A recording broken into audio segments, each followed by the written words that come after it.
Welcome to Saturdays in Stitches. I'm Angela, owner of Mended Hearts Quilting and Boutique in Ellsworth, Iowa. And I'm Erin. I'm the sales manager here at Mended Hearts Quilting and Boutique. So,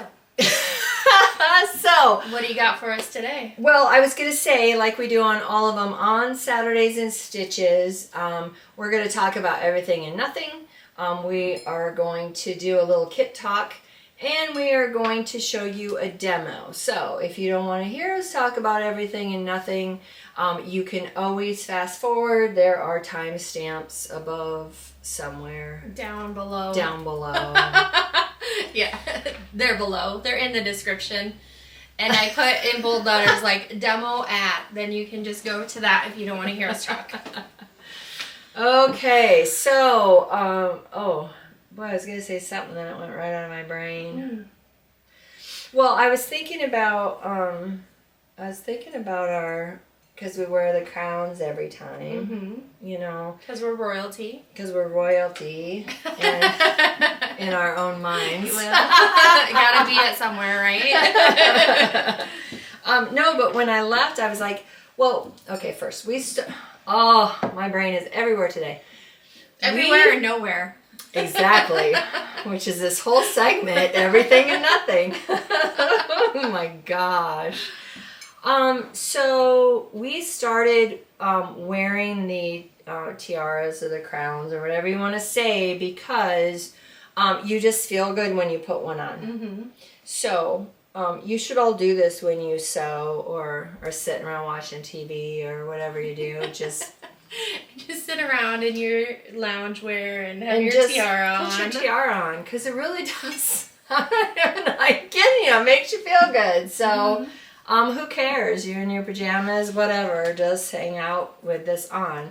And then last week when we left, I was like, I wonder if Erin watches Bridgerton.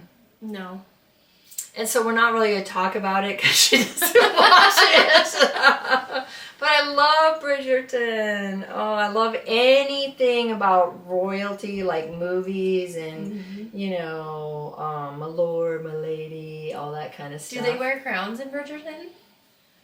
Well, I'm too busy watching the dresses, but I'm sure at some point, I mean, the Queen does. The Queen does. Oh, just the Queen, okay. Yeah, but, you know, I'm sure when they go, they have little tiaras or something sometimes, but the dresses, that's a whole nother thing. Wow. We should dress like Bridgerton one day here at the shop. You probably have that in your closet. I don't.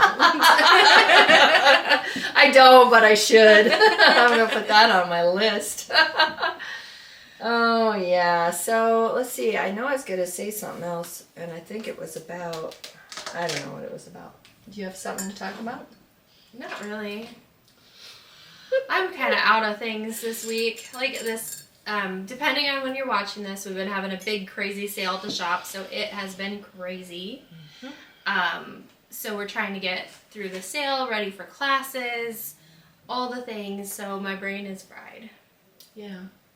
And so this quilt behind us, this is a block of the month that we currently have going on called Hyperion. Just in case anybody's sitting there saying, I wonder what that quilt is. It is a current block of the month, so, and we do have a few spots left, so. Yeah. I can't even think of anything new. Like, what's been happening is sewing and working. Oh, well, yeah, I spent all weekend working too, so. All right. Well, I guess we're slightly boring today, so we will just move on to talking about a kit maybe, right? Yeah. Okay. So really fun. So cute. Well, I do kind of have something to talk about, I guess. Oh, okay, go ahead. So I've been seeing all over the place that it's the year of the strawberry. Like, is that a thing? Or is that just somebody made it up and I'm like, yeah, I believe you? Well, no, I'm just thinking I haven't seen that anywhere. Oh. Well, I'll send it to you once and then you'll see it all over too. Oh, gosh, because your phone will hear. But everybody's been talking about strawberries and like strawberry designs on shirts and strawberries in your fabric, your quilts, your curtains, everything.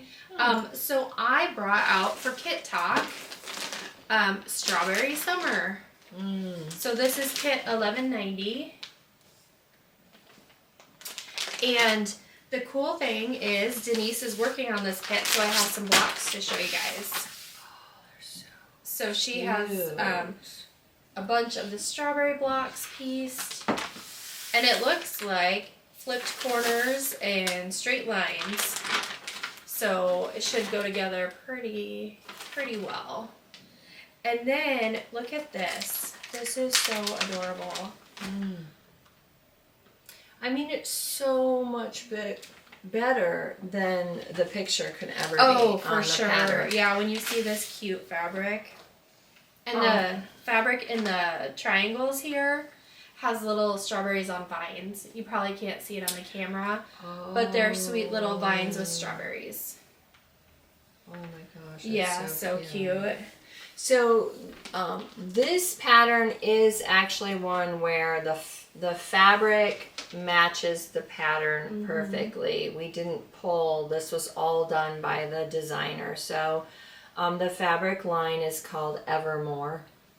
Yeah. And this is Strawberry Summer. And I believe this is Moda. It is Moda Moda fabric. And I want to point out, I'm just going to point it out, like, this is plaid. That is okay. So Denise has, so you have plaids going this way, her corners go the opposite way, and that is okay. It still looks beautiful. You do not have to stress about lining your plaids up, especially with corners like that. They're not all plaid, so this one is. So if you're gonna, A pretty pink. you don't have to line those plaids up. I would not line those plaids up. I can't even tell you if there would be enough fabric to line those up in this kit. But I will say, if it's gonna make you crazy and every time you look at it, it's gonna drive you nuts, then you probably want to try to line them up a little bit. Just saying. Or switch out the fabric to something not plaid. Yeah. And they're just two. There's 2 plaid strawberries in there. There's only 2 in the whole bunch? In the whole bunch. Oh, nice. Yeah, there's only 2 plaid ones in the whole bunch, but I mean, that kind of stuff does not bother me, but some people are very linear and it is going to make them crazy, so.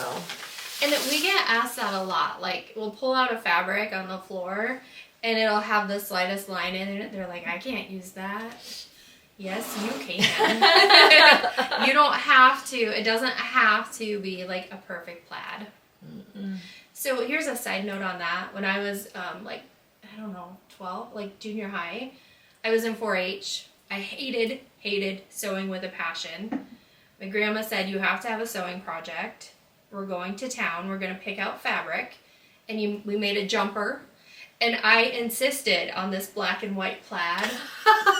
Of course you did. I hope I can find a picture. And I'm like, did she like have to go through there and match up all my plaid? I'm sure she would have. Like, just knowing her personality. Oh my gosh, yeah. I really want a picture now. But that's just a little side note. I guess I do have stuff to talk about. I just needed something to get it going. Yeah, that's fine. Maybe we'll start with kit talk unless there's something like super. Yeah, it's just been crazy. Like, my brain is fried. I know. And tonight we're going to be at a guild meeting talking about Oracle thread, so more fried brain. So, so for those of you who don't know, I am an Aura philosopher with Oracle threads. Yay! I don't want to do that too much. Yeah. I don't want to do that too much. It'll go thunk and it'll fall out. Oh my God. So I am presenting. I'm doing an Aura philosophy lecture for the Ankeny Quilt Guild this evening, and I'm available for other lectures if anybody's interested. So you will find that on MitedArtsQuilting.com as well.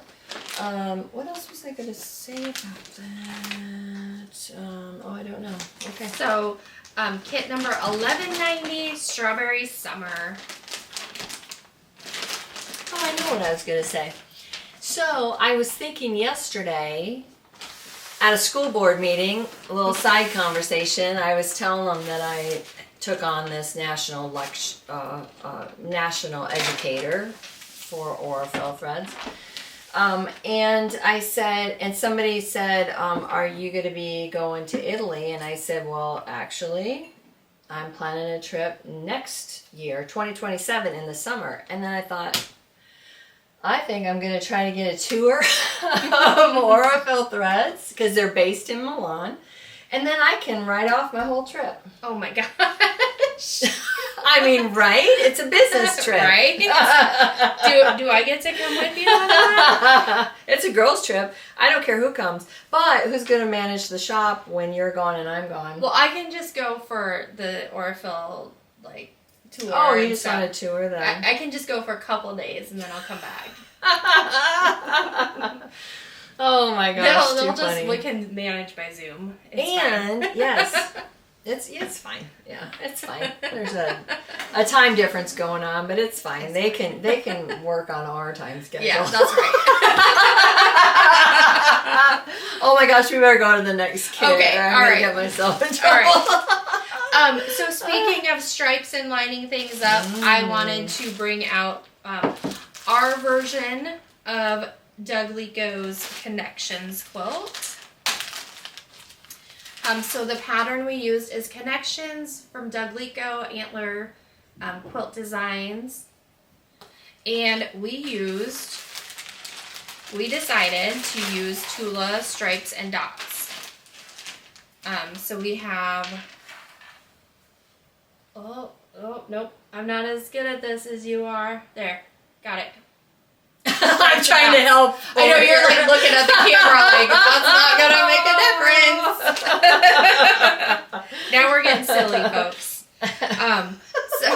So it does have the stripes and dots on a black sashing background. Or I guess it's not really a background, but it's like the sashing. Yeah, like sashing strips in there. Yeah, part of the blocks. But I believe with this one, you don't have to worry about your stripes matching up. No. You just, I think you'd probably just want to cut them, make sure when you're cutting them, they don't go like this.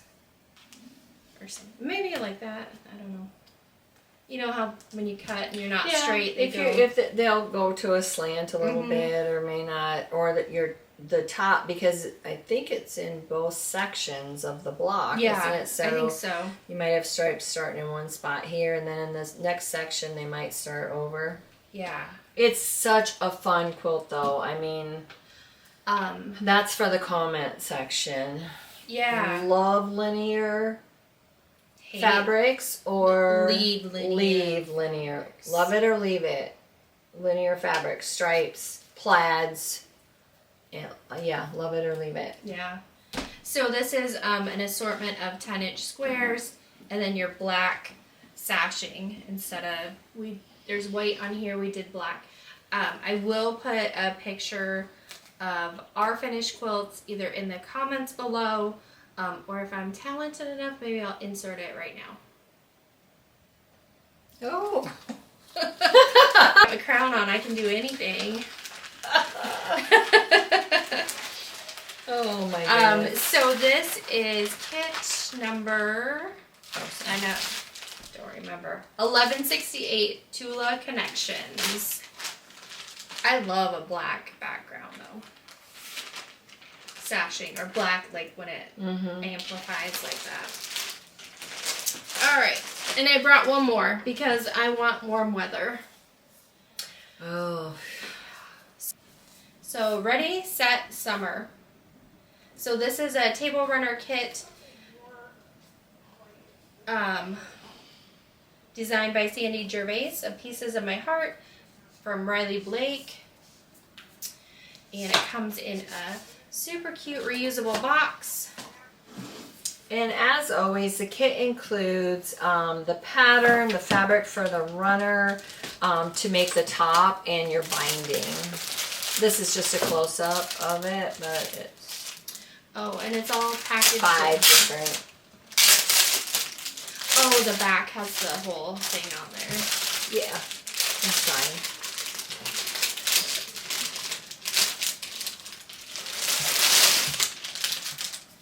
All right, so we have your pattern and then all these pretty fabrics.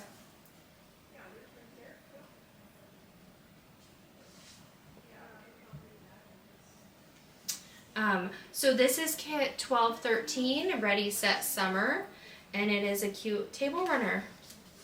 Nice. All right, so those were the kits that I grabbed for today. Get that put back together. Yeah, so those were our kit talks. Anything else? I got nothing. All right. Well, stay tuned because Angela's going to give you a demo on Mitered Corners so you can be confident at having some beautiful mitered corners. Yes.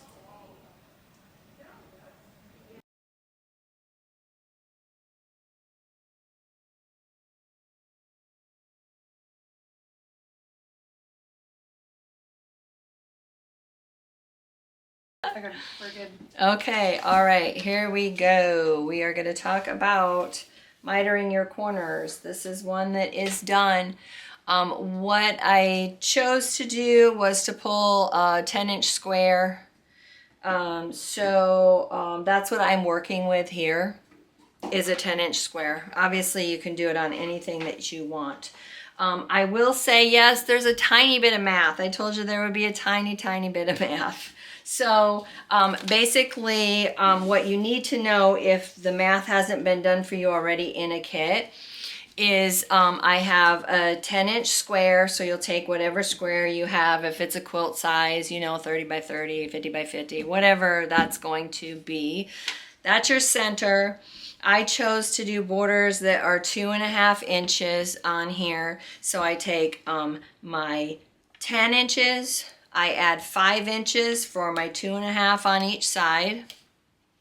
And then when you're gonna miter, it's a good idea to add about 1.5 inches extra on each side so that you can get that nice mitered edge. So for instance, I had a 10-inch square and then my borders 2.5 on this side, 2.5 on this side, so that brings me to 15.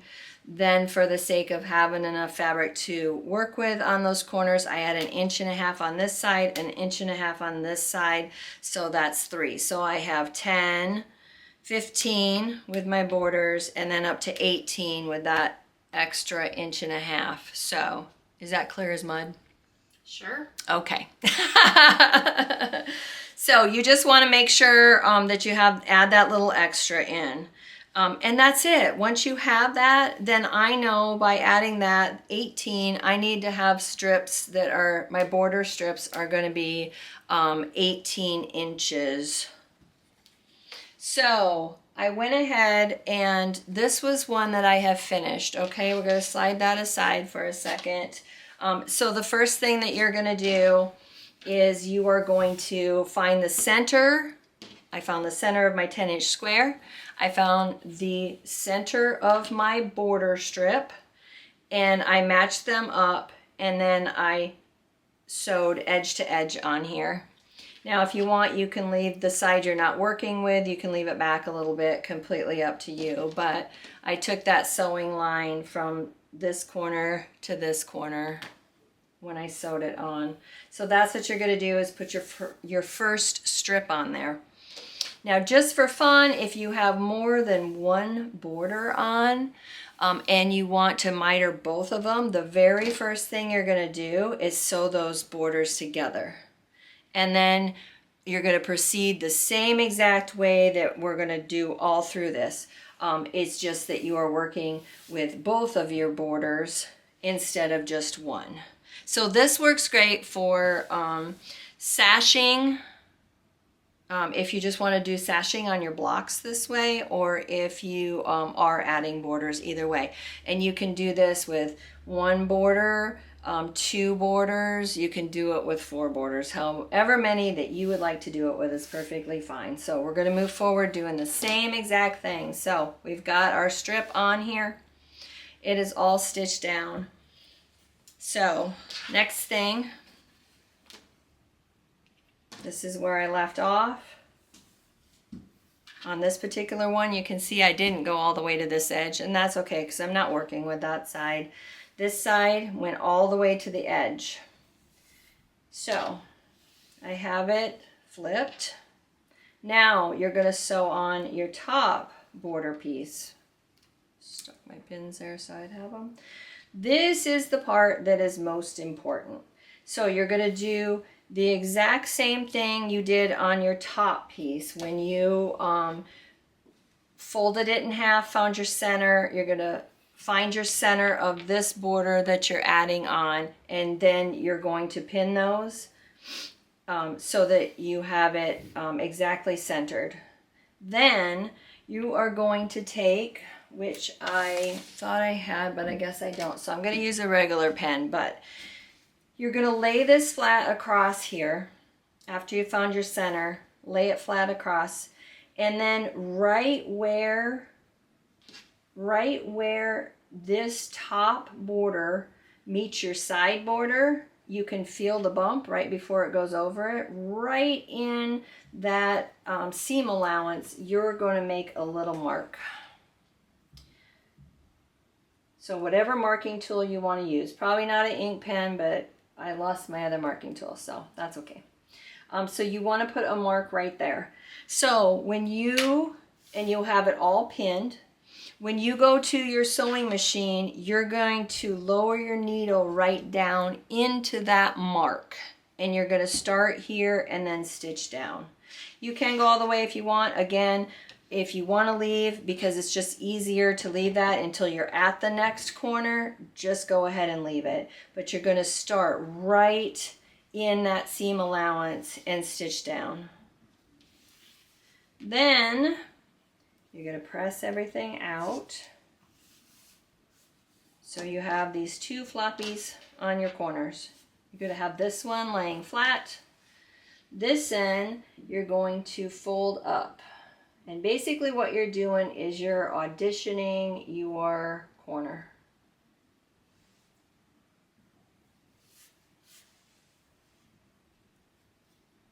So when you flip it up,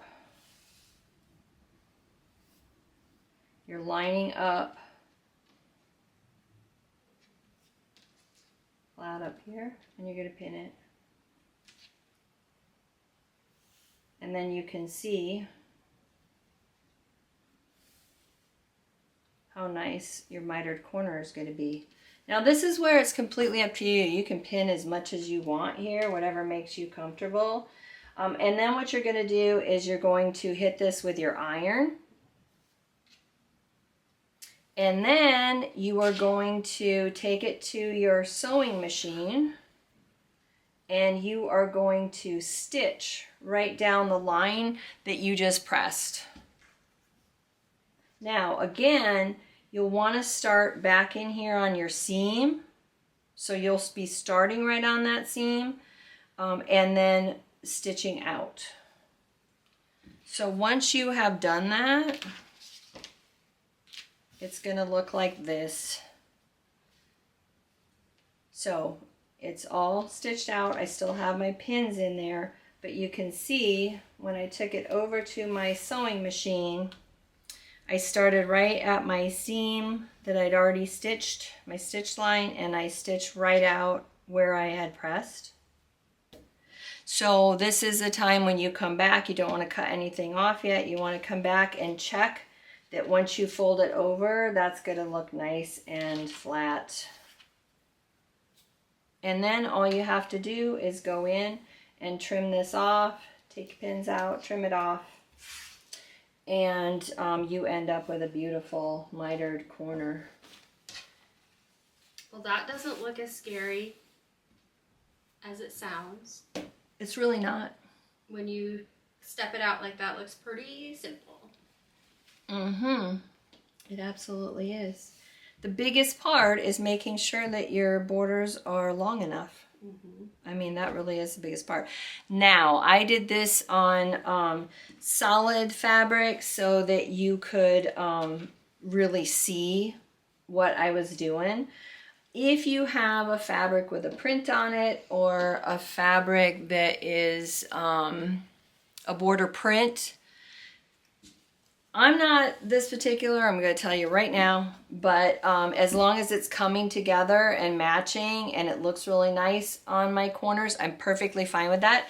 Some people choose to audition that fabric and fold it so if there's like, say, an apple right here, that the other side of that apple is exactly right here, so it flows and the print is all the same. Some people choose to do that, and that's perfectly fine, but that's choice. That is your choice. You can do it however you want. So I would suggest that you pull a 10-inch square out of your stash, because I know you all have a 10-inch square somewhere in your stash, or you can cut a few. And then you know you need 18-inch strips, because I already let you know that. So for the length, so a 10-inch square, and then 2.5 inches wide by 18 long. And I would just practice. I did it with some solids so that you could really see that. But yeah, just practice. And I think a couple of times and you will have it, and you'll be able to make really nice mitered corners. And if something is looking a little bit wonky, my technical term, if it's a little bit wonky, steam is your friend.